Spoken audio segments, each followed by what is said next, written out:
you so much. Thanks for having me.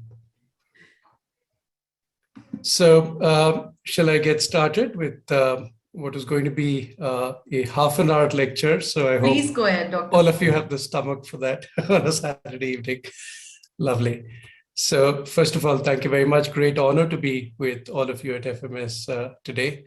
And I'd obviously like to open by paying tribute to Professor Dasgupta, who really laid the foundation for our nation's first business school. And really, with every new challenge that has emerged in the decades since the Faculty of Management Studies was established, we have to applaud Professor Dasgupta's foresight. The need for training and preparing business leaders in India who could take on these challenges has never been more important. And the theme for this year's Founders' Day celebrations, Climate Change in You, reflects perhaps the defining issue of our times. I started researching the subject of climate change over 30 years earlier. I was a research student at Oxford University at the time. Climate change was one of several global environmental issues, alongside others like ozone depletion, tropical deforestation, and the loss of biodiversity. All these were just beginning to impinge on world affairs and global politics. My own interest at the time was in assessing how the international community would coalesce around solutions to these problems. What made them unique was the fact that no single country on its own could successfully tackle them.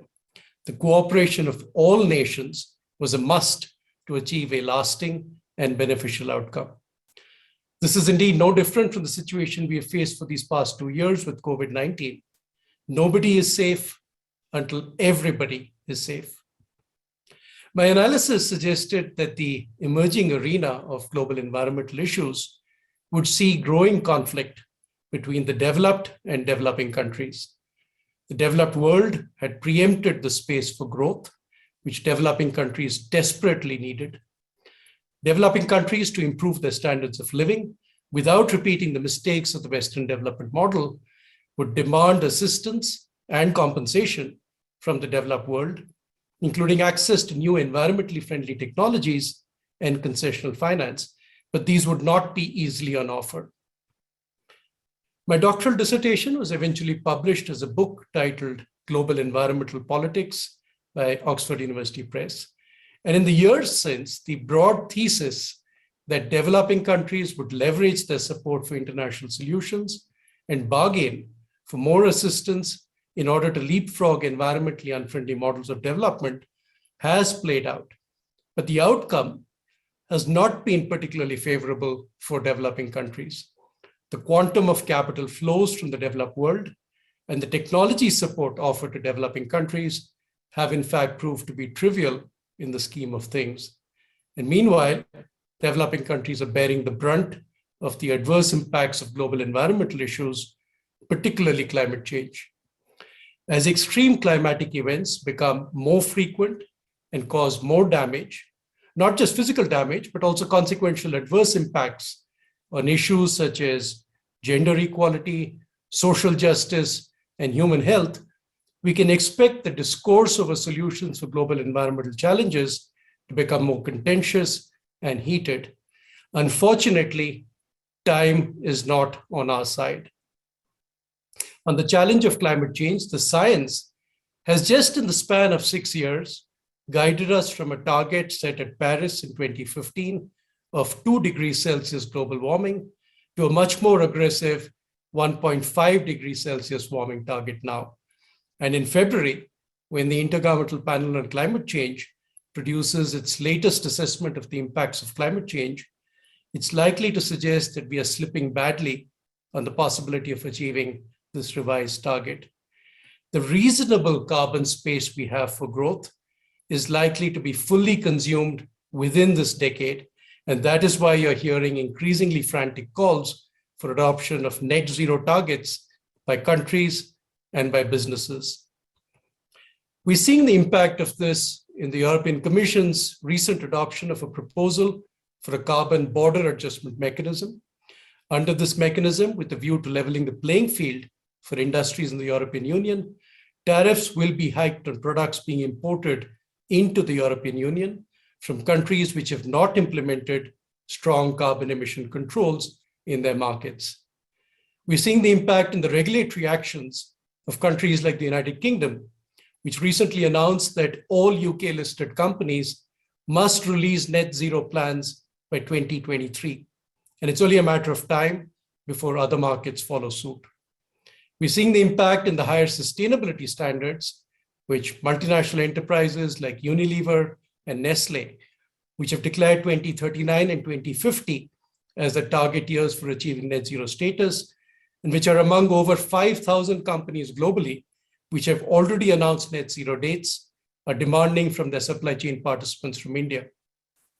We're seeing it in the thrust of lenders on reporting of material climate-related risks by businesses in their financial filings. Likewise, the announcement of the Glasgow Financial Alliance for Net Zero, or GFANZ, a global coalition of leading financial institutions with assets of over $130 trillion committed to accelerating the decarbonization of the economy. We're seeing it in the behavior of investment funds, which are demanding greater carbon disclosure and stronger mitigation measures. And some, like Norges Bank, which manages the Norwegian sovereign wealth, have already started decarbonizing their portfolios. We're seeing it in citizen movements that have evolved around the world, such as the one that persuaded the UK Parliament to declare a climate emergency, or indeed the school strike made famous by Greta Thunberg. Within this dynamic and evolving situation, India, the third largest greenhouse gas producer in the world, after China and the United States, has a key role to play. The government is pursuing a twin track.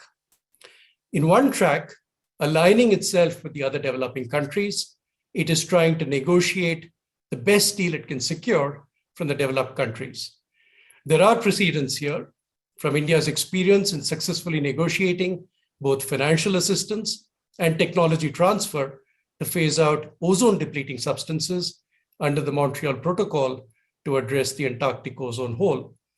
In order to show good faith and earn goodwill, India is also making the right noises.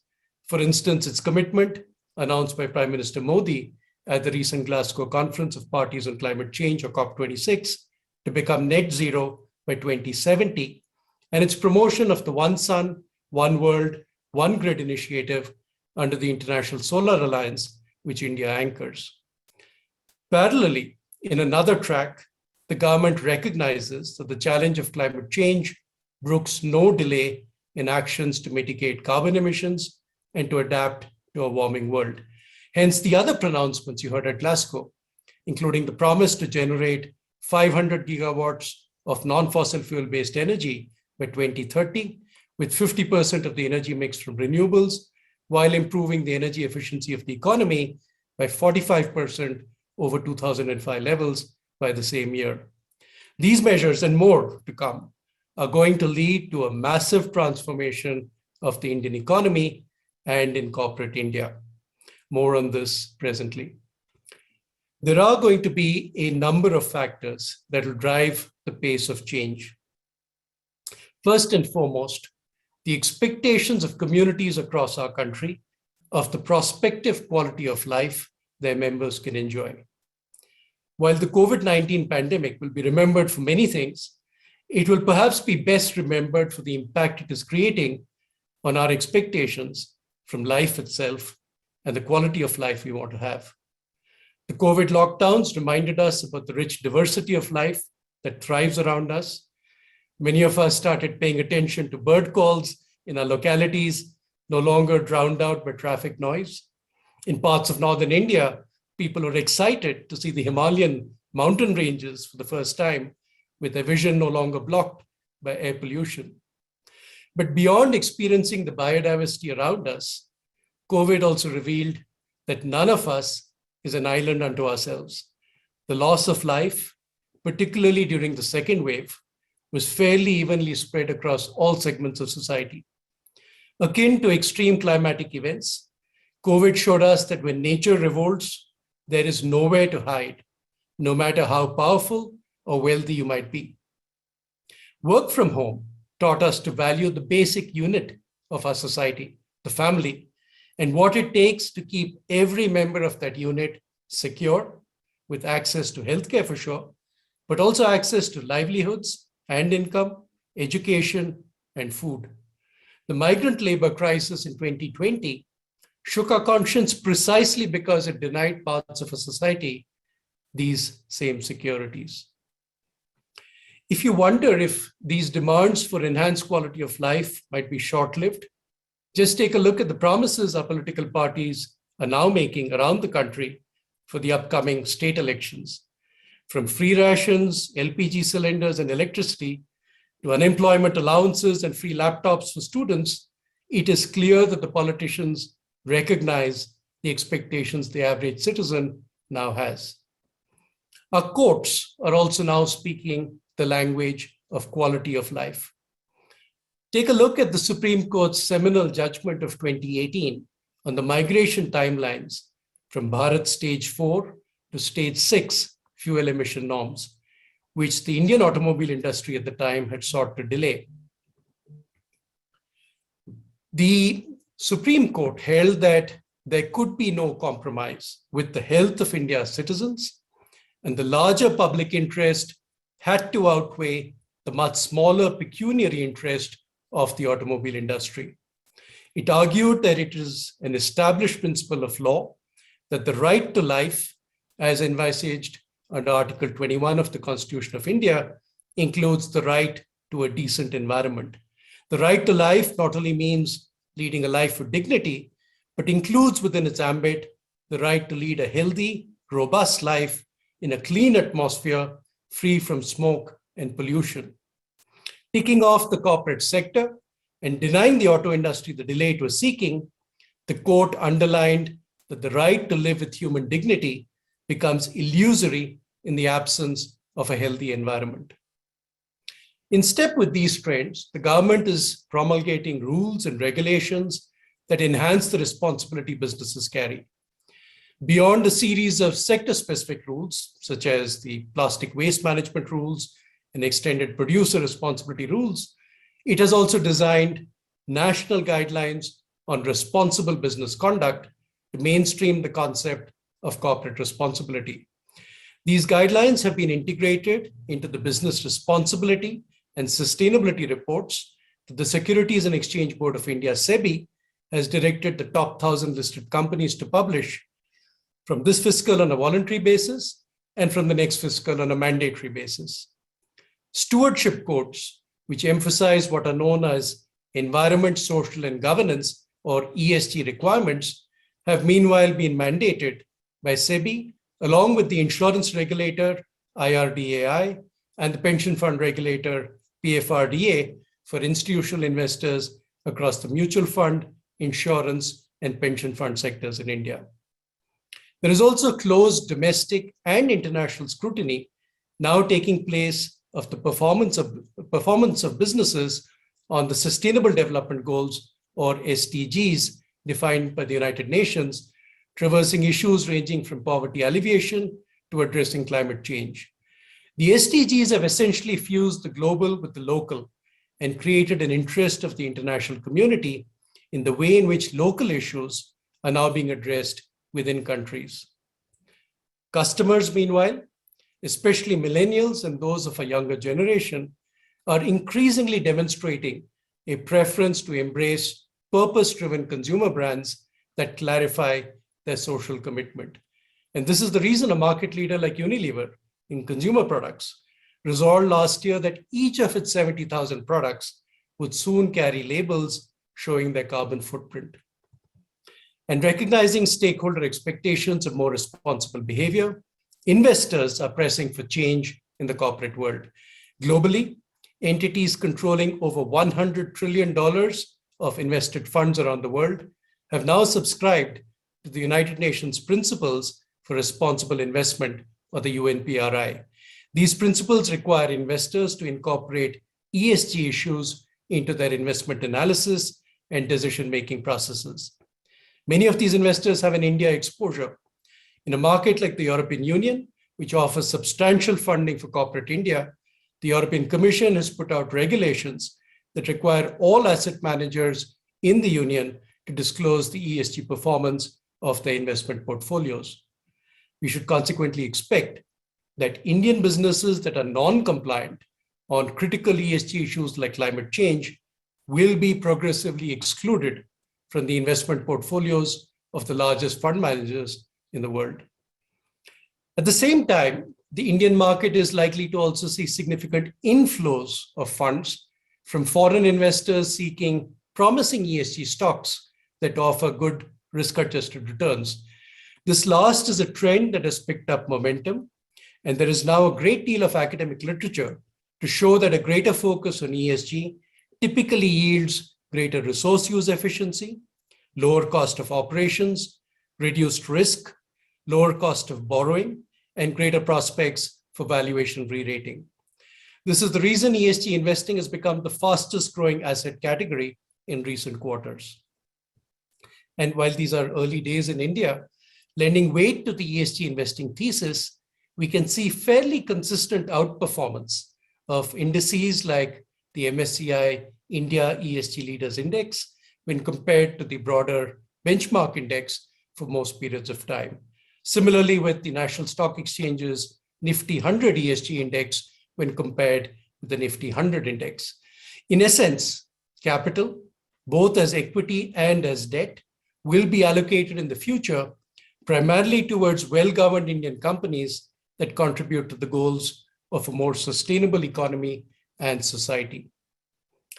With all of these pressures for change, a new climate of corporate responsibility is being created in India, and forward-looking companies are beginning to respond to this. So what are the best ones doing? Well, first and foremost, they accept the need for change. A great example is India's largest private sector company, Reliance Industries, which has acknowledged the climate change issue by setting a target to become net carbon zero by 2035. Next, they put in place the right governance structures to develop and execute sustainability and ESG strategies that are relevant for them, spanning what are called material ESG issues. Increasing numbers of companies like Infosys, Ashok Leyland, and Airtel have created dedicated ESG committees of their boards, while others like Tata Steel and NTPC have expanded the remit of their CSR committees to include sustainability. With the tone at the top set, they focus on raising the capacity of the management team and ensuring strategic alignment across the entire organization. We see a greater focus in forward-looking businesses on resource use efficiency, on attaching a relevant cost to natural resources, including carbon, and embracing circular economy practices that minimize waste and extend life across product life cycles. Through this, they also de-risk as much as possible the volatility often seen in raw material and commodity prices. They prioritize better design to assist product reuse and repair and recycling of waste. They also recognize that many climate-friendly initiatives are no-regrets measures. Investments in renewable energy or energy efficiency improvement, for instance, a great example being the shift to more energy-efficient lighting solutions with LED bulbs, have high returns on investment and can pay for themselves quite swiftly. Indeed, forward-looking companies are constantly trying new things, innovating and pivoting their business models to find competitive advantage. Thus, when Tata Power, for instance, found itself at the receiving end of portfolio decarbonization initiatives by major investors, it chose to pivot towards renewable energy and away from coal-fired thermal power. The same company is also now trying to build non-traditional collaborations, stimulating the green energy market in India by offering green power to subscribers who are willing to pay not a lower, but a higher price per unit of electricity. R&D has actually traditionally been an area of weakness for Indian businesses.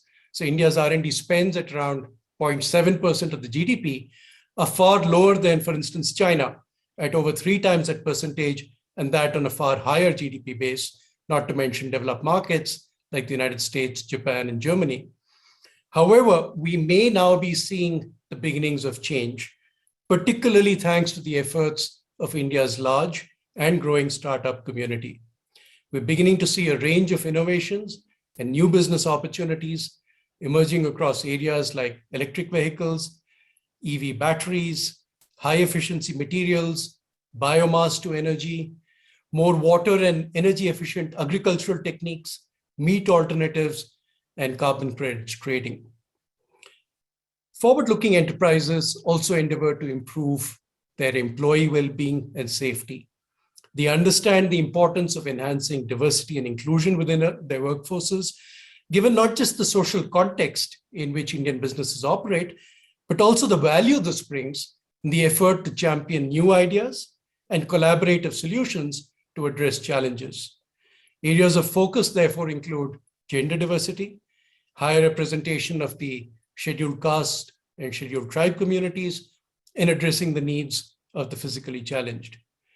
Such enterprises also demonstrate heightened awareness about their responsibilities towards the welfare of local communities, and they leverage their CSR spending obligations to become neighbors of choice.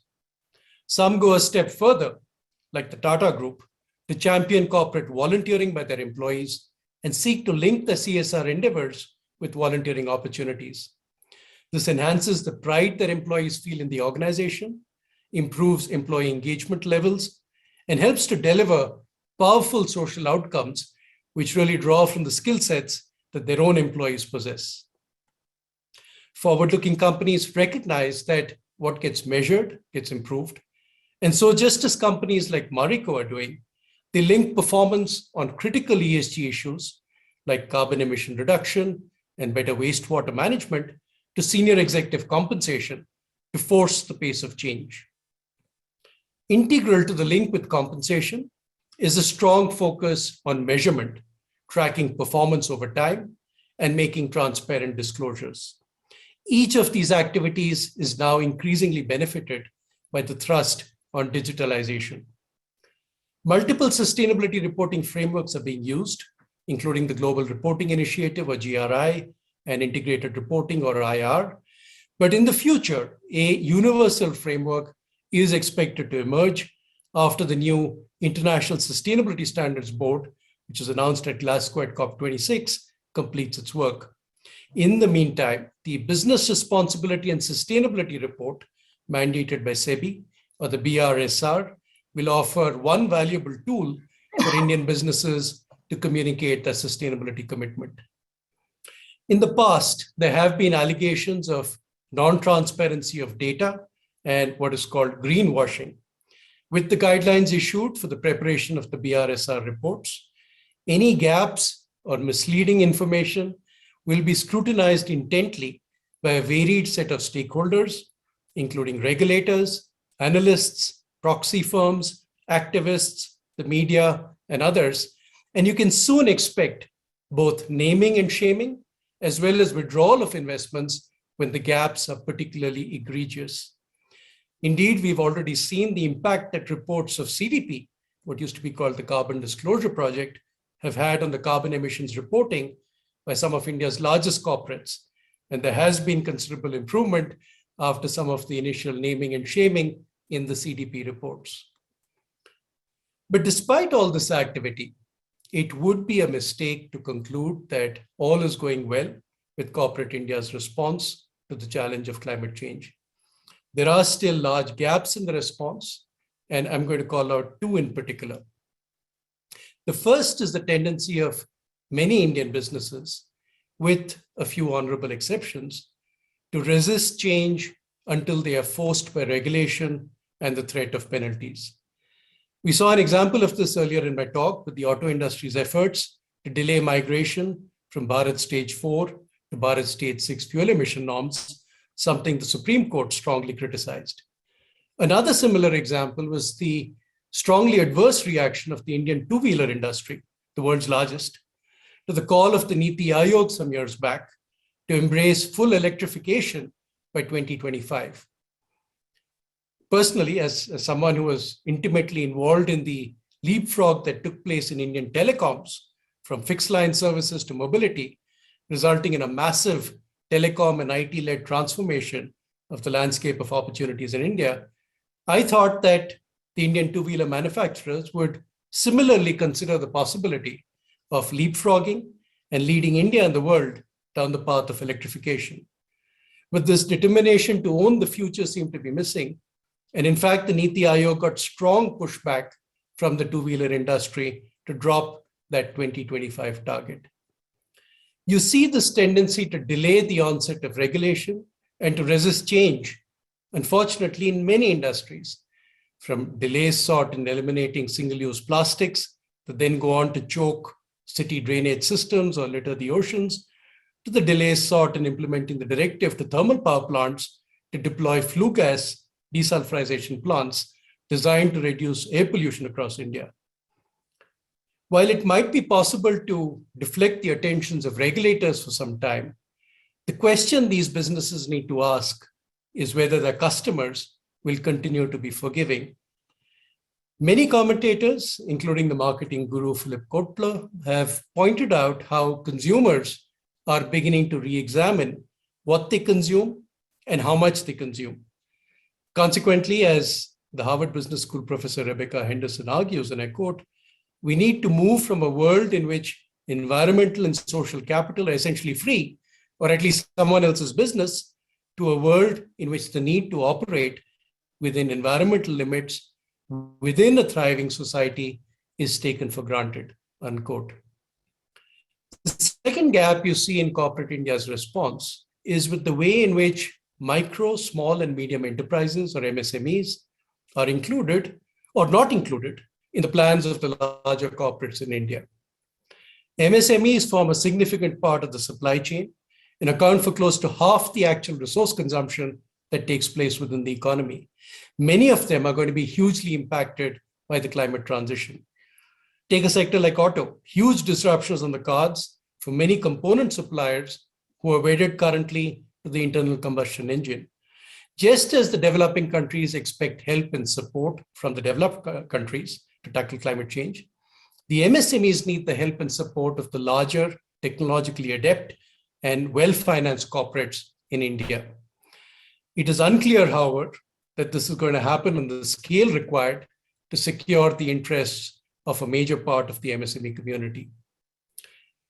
There are two major risks that follow as a consequence of these gaps in corporate India's response to climate change.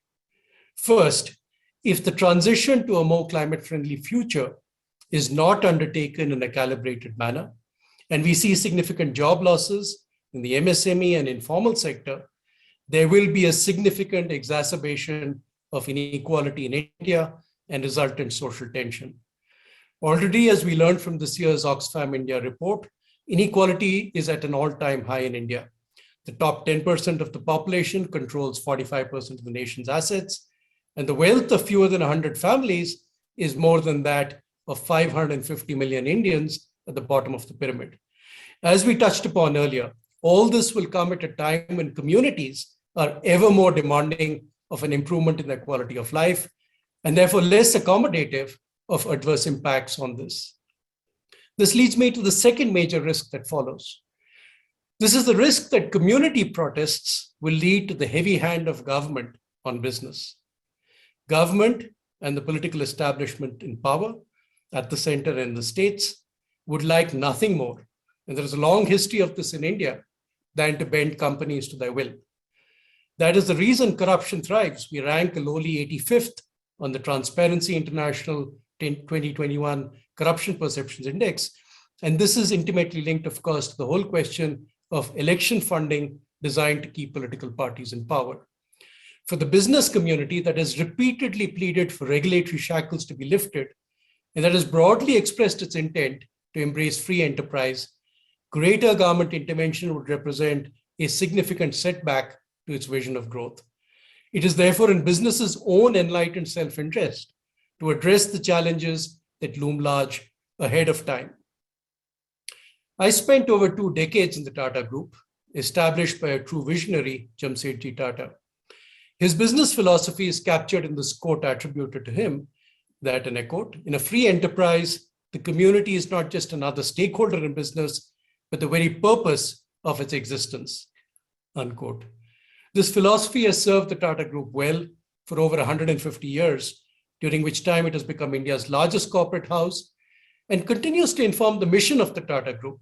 And I quote, to improve the quality of life of the communities we serve through long-term stakeholder value creation based on leadership with trust, unquote. It is going to be this kind of commitment to inclusive and sustainable growth that will secure business success in the future. As author and science journalist Daniel Goleman writes, and I quote, "Reinventing business for the long future could mean finding shared values supported by all stakeholders, from stock owners to employees and customers, to communities where a company operates, to generations as yet unborn," unquote. It will be business leaders who can do this and who can do this well, who will thrive in the new climate of corporate responsibility in India. Thank you very much.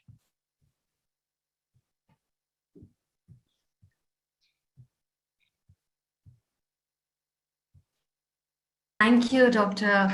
Mukund, for helping us understand that every business organization can work towards mitigating climate risk and still be profitable. Thank you. And there were questions flooding in the question tab. We have received a total 350 questions to be precise. Yeah, and this Q&A is sponsored by Artemis Hospital. Thank you so much, Artemis Hospital. So very challenging to pick, the questions, because 350. Amazing. So let's start with the first one, which is by Raghunath Sahu. And this is what he says. In a recent paper from OECD report, I came across the juncture between climate change and environmental, social, and corporate governance. My question is, how do you see the concept of ESG from a climate perspective? And how do you think the approach should be, at least in Indian context, to achieve all the goals, keeping the climate at the center? Sure. So I'd say that today, in the E dimension of ESG, climate change is probably one of the most important elements. Having said that, I'll also caveat it by, I referred in my talk to this concept of materiality. We shouldn't discount that. So materiality really means you need to look at what is critical driver of business success in your particular industry. So if I'm, let's say, a company in the steel sector, I'm producing steel with coal-fired blast furnaces, and therefore huge amount of carbon emissions from my industry.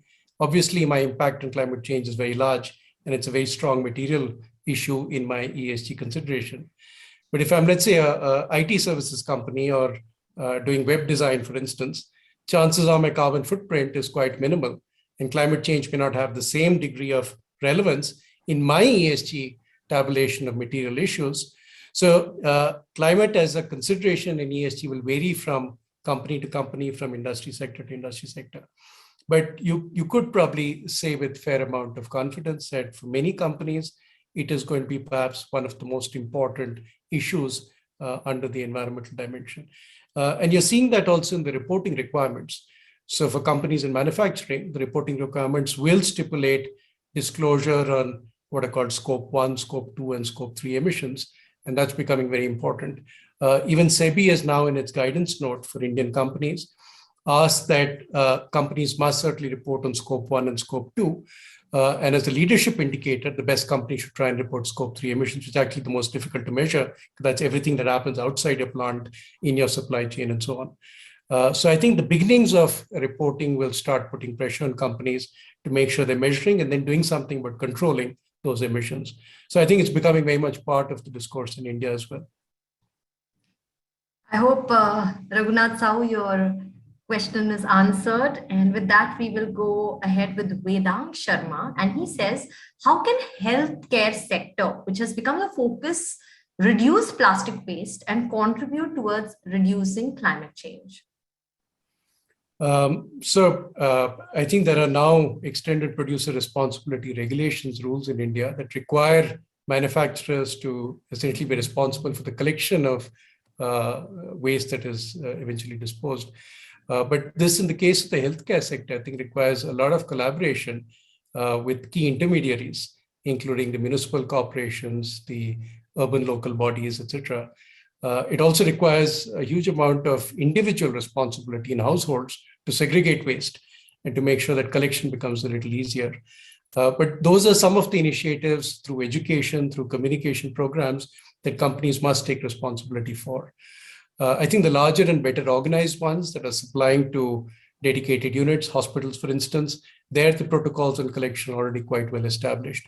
But it's many of the other users of plastic, including personal protective equipment, for instance, masks, things of that nature, where it is completely disorganized and chaotic at the moment, but will require much more collaboration with the intermediaries and collection agents, and obviously various arms of government at the center, the state, and the local bodies. So a lot of work to be done. And I think we are at the very early stages of trying to coordinate this whole system.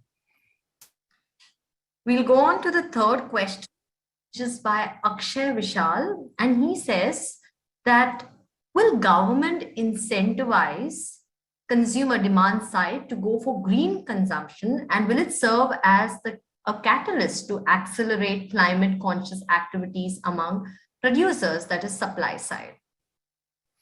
I think those are great ideas, and I'd love to see people working on those. There have been some initial efforts to do things on that of that nature. So, for instance, the Godrej Group some years back started creating. Actually, they sort of supported this, and then it was adopted by, I think, CIA as the first industry association.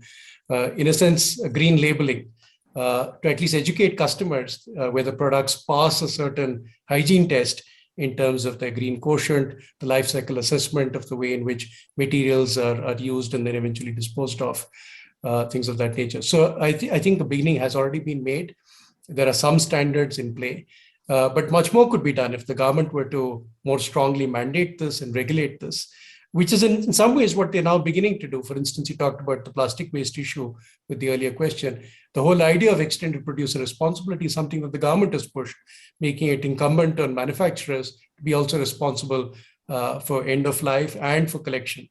So I think you'll start seeing more of that. And I think if the demand side is addressed, then certainly the producers themselves start doing much more.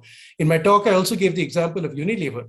Now, sensing that now individual customers are becoming much more concerned about the whole issue of global warming, they're now going to be printing on each one of their consumer products the amount of greenhouse gas emissions that would be released in the process of manufacturing and delivery to the customer, so that customers can then start making the choices for themselves, whether they are happy, consumer product that has a certain level of carbon emission, whether they're happy with the carbon footprint that they themselves are then in the process creating. So I think ultimately, if you can address the consumption point, which is individual customers at one level, but also eventually larger customers, you're well on your way to actually finding a much more robust solution for some of these problems. Thank you, Dr. Mukund. Due to paucity of time, we can't take any more questions from our very participative audience. But thank you so much for joining us and for all that food for thought. Really, really appreciate that. Thank you very much. Yeah. Good luck to all of you, and congratulations once again on this annual day event. Well done. Thank you. Stay safe, everyone.